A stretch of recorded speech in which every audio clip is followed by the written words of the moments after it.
The veil hums like it's alive. A low thrumming sound beneath my skin, coiling around my ribs, threading through every heartbeat, impossible to escape. I stand at its jagged edge, the cursed boundary where the world I know fractures into shadows and whispers. And once you cross, you don't come back the same. The village behind me feels like a distant, withering thing. Its bonfires crackle against the dark, its watchmen pacing the barricades, eyes sharp with fear, their hands tight on the hilts of blades that won't save them if the veil decides to bleed into our world tonight. They say the veil marks you long before you set foot across its border, that its creatures taste your defiance, your weakness, your fear, and they wait. I can feel it watching now. A low, electric hum sliding along my spine as if unseen eyes press against my skin, tasting the trembling edges of my rebellion.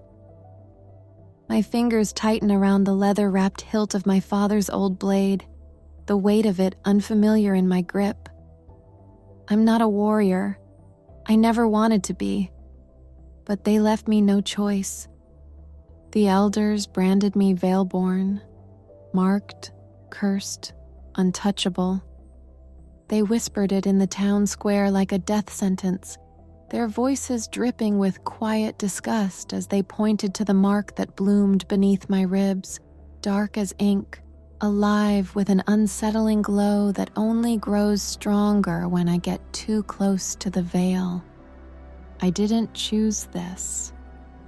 The veil chose me, and if I'm already damned, I'll at least carve my own fate before they burn me for sins I never committed. The wind shifts, carrying the scent of ash, of petrichor, of something darker. Earth and moss threaded with the faintest trace of blood.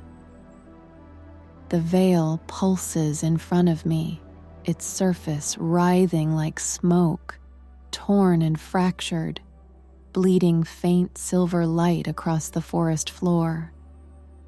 I should turn back, but the fire clawing beneath my ribs, the same fire that branded me an outcast, says otherwise.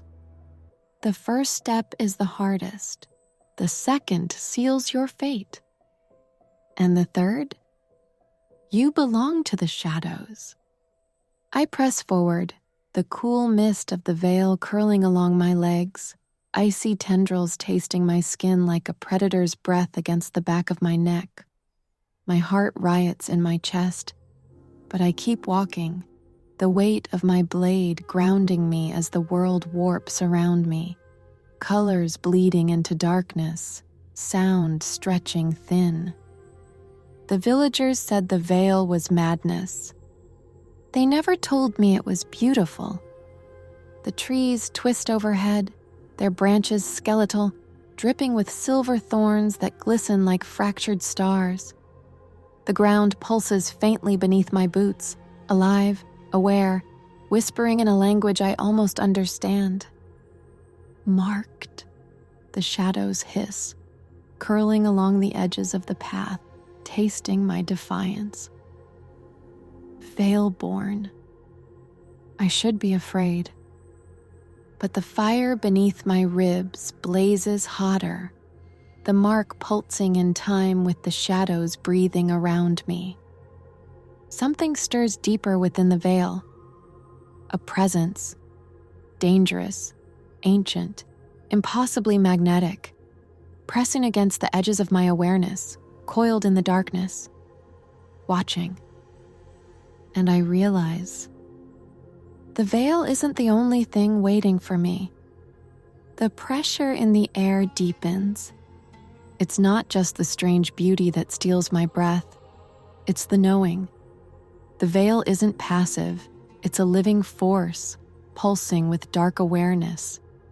Every root I step over, every breeze that brushes my cheek feels intentional. like I've been expected. My throat tightens as I pass under a twisted arch of bone-white branches. The trees creak above me, groaning like ancient sentinels shifting in their sleep. The air is thick with the scent of something unearthly, salt and iron and something faintly floral, like bruised jasmine blooming in the dark. I keep walking. I don't know where I'm going, only that the pull is stronger now, an invisible tether winding around my waist, drawing me deeper.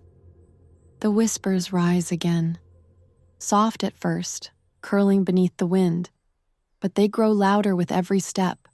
Not words exactly, impressions, fragments, hunger, power, desire. My mark burns. I gasp and stumble, pressing a hand against the hollow below my ribs.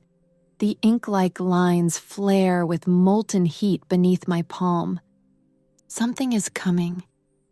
I spin, blade raised, but there's nothing there. Just trees, mist, shadows, until they move. At first, I think it's just my fear conjuring shapes in the dark, but then the mist parts, and I see him. Tall, still, draped in darkness that coils around his shoulders like a living thing.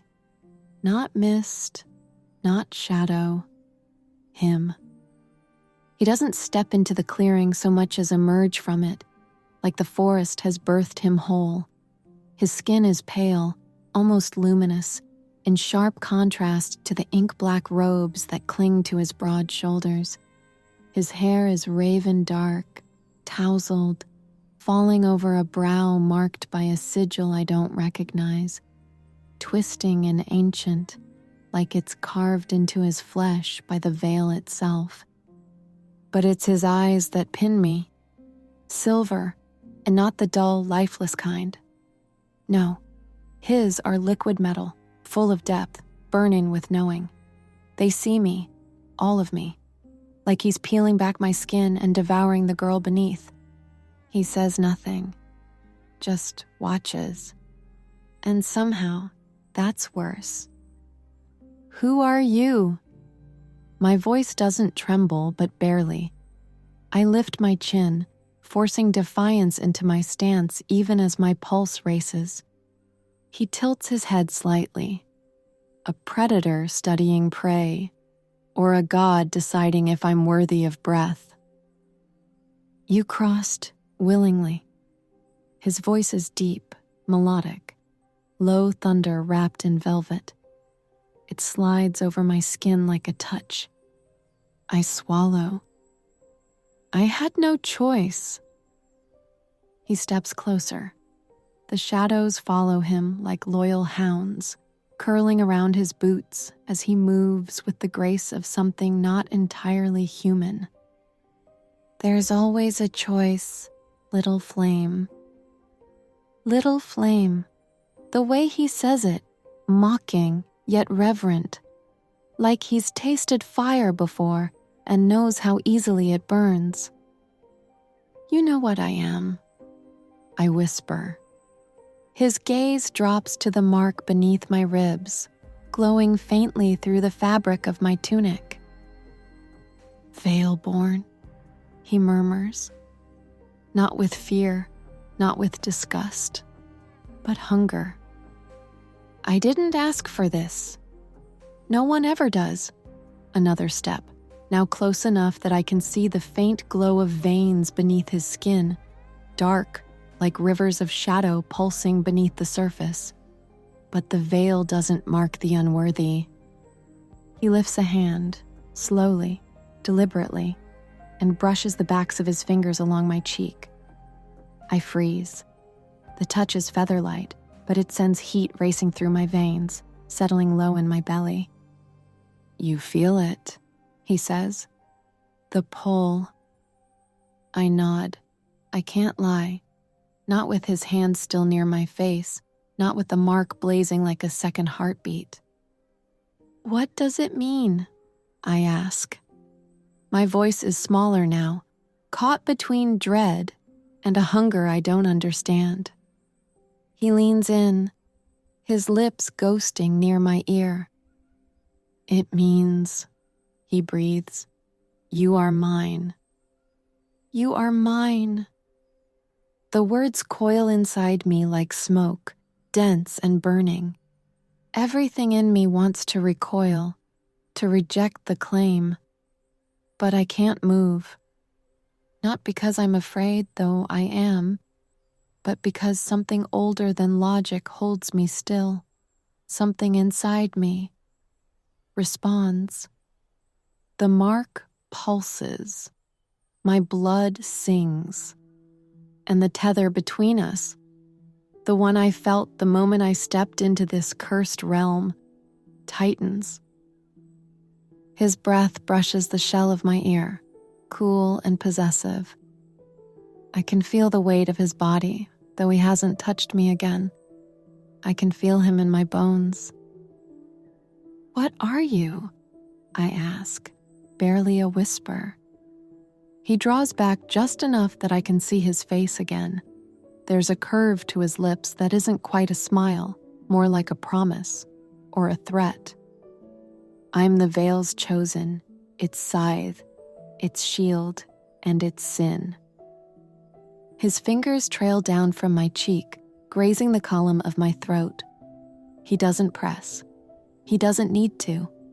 The implication is enough.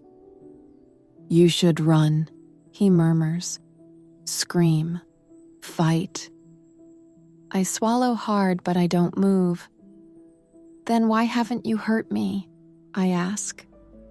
A pause, then, "Because I don't know if I want to destroy you." His hand dips lower, stopping just over my heartbeat. "Or keep you." The tension between us is unbearable, forbidden. It hums in the air, thick as smoke. He steps back finally, severing the magnetic pull, and I breathe again. Shaky, shallow, unsatisfied. "Come," he says. A command, not a request. And to my shame, I follow. The forest deepens as we walk. His pace is effortless, yet relentless. I stumble more than once, branches clawing at my arms and legs like the veil itself resents my intrusion. He never offers a hand, never looks back. He doesn't need to. The tether keeps me close. We emerge into a clearing carved from stone and shadow.